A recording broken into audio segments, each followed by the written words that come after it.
West River District Returning Officer is working in favor of one direction. Electoral bonds is the biggest scam in the world. CPIM State Secretary Jitendra Chaudhary put allegation on these issues in response to the questions of reporters on Friday.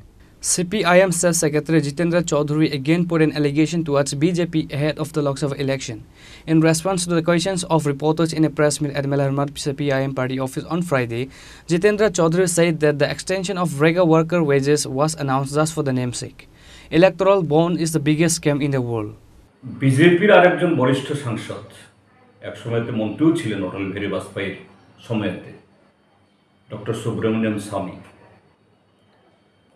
তিনিও তো বলে যাচ্ছেন প্রায় হঠাৎই যে নরেন্দ্র মোদী অর্থনীতির অ আ ক খ বুঝেন না।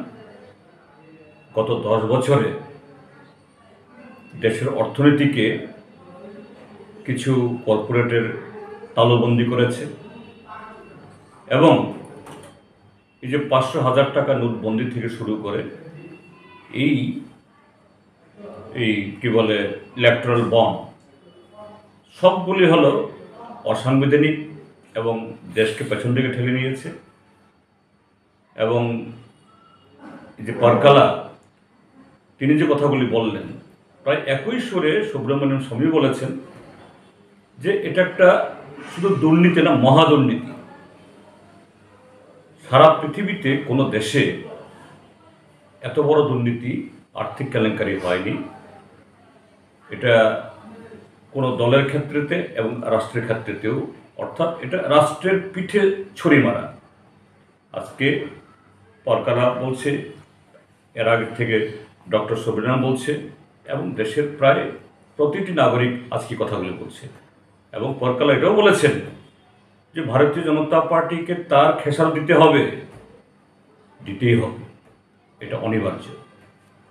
He further said that West River District Returning Officer is working in favor of one direction.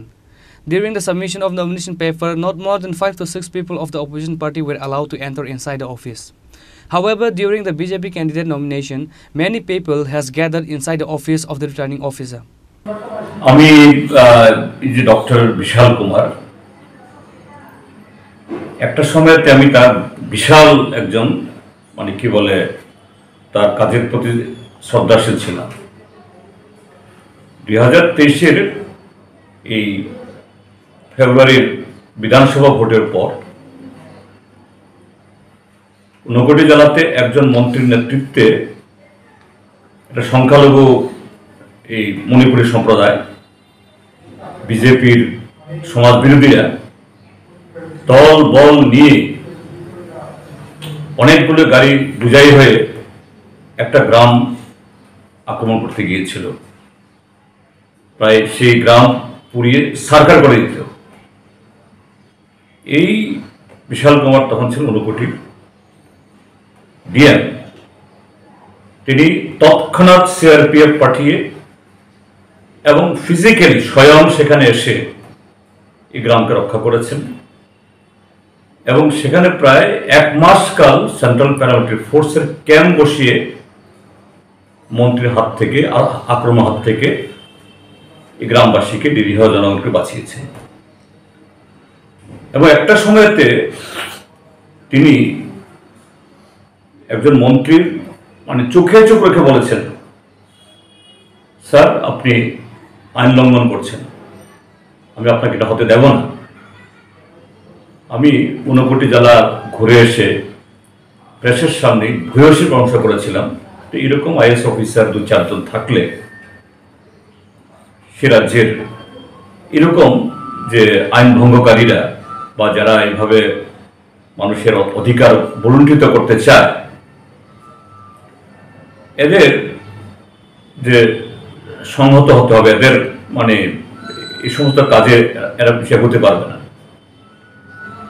কিন্তু আমার একেবারে মানে বিস্ময়ের সাথে লক্ষ্য করছি, তিনি যখন ট্রান্সফারে সিপাহীজলা আসলেন তার কদিন বাদেই সেখানে 2টো বিধানসভা নির্বাচন, এই বক্সনগর এবং ধনপুর।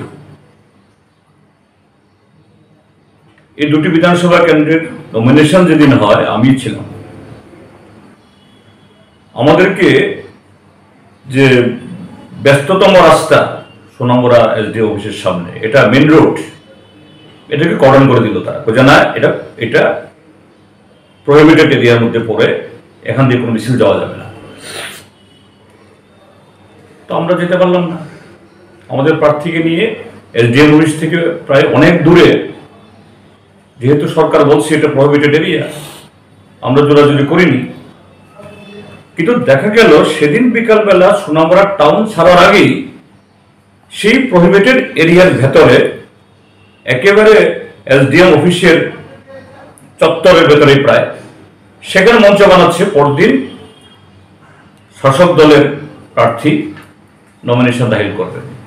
আমি সঙ্গে সঙ্গেই সিভিল ইলেকট্রাল অফিসারের নজরে নিলাম how this can be happen. তিনি যাচ্ছিলেন দিল্লিতে, স্যার আমি এক্ষুনি ডিএমকে বলে দিচ্ছি। ডিএম প্রম্পটলি সিইও থেকে ফোন পেয়ে ডিএম আমার যোগাযোগ করছেন, sir nothing wrong, it is not within the prohibited area. আমি জিজ্ঞেস করতেন how the SDPU additional SP they have prevented us, we could not move। এবং আমি সেদিনই বলেছি বিশাল কুমারকে, I am one of your big admirers, because what role you have played there in Unakoti is exemplary। আমি প্রকাশ্যে প্রেসকে আমি বলি, কিন্তু তুমি এই বক্সনগর এবং ধনপুর বিধানসভা কেন্দ্রের উপনির্বাচনের আজকে দেওয়ান শুরুতেই যদি তুমি শাসক দলের কাছে মাথা নত করো, তুমি তোমার সিট দ্বারা সোজা করতে পারবে না, তোমাকে তার বাধ্য হয়ে চলতে হবে। এবং হয়েছে, গোটা এই ধনপুর এবং বক্সনগর যে বিধানসভা উপনির্বাচন প্রহসনের পরিণত হয়েছে, এবং তারই পুরস্কার হিসাবে এই বিশাল কুমারকে এখানে পশ্চিম ত্রিপুরা জেলায় জেনে শুনেই, কারণ লোকসভা ভোট হবে পশ্চিম ত্রিপুরা, এই জেলার কালেক্টর ডিএম তিনি আরোহণ, এবং সেদিন যে মাথা নত করেছেন, মেরুদণ্ড বাঁকা করেছেন, আমরা গত পরশু দিন দেখলাম 5 জনের বেশি অ্যাকর্ডিং টু দি এই ইলেকশন ম্যানুয়াল প্রার্থী সহ ঢুকতে পারেন আরো ইতে। আমি দেখলাম সেখানে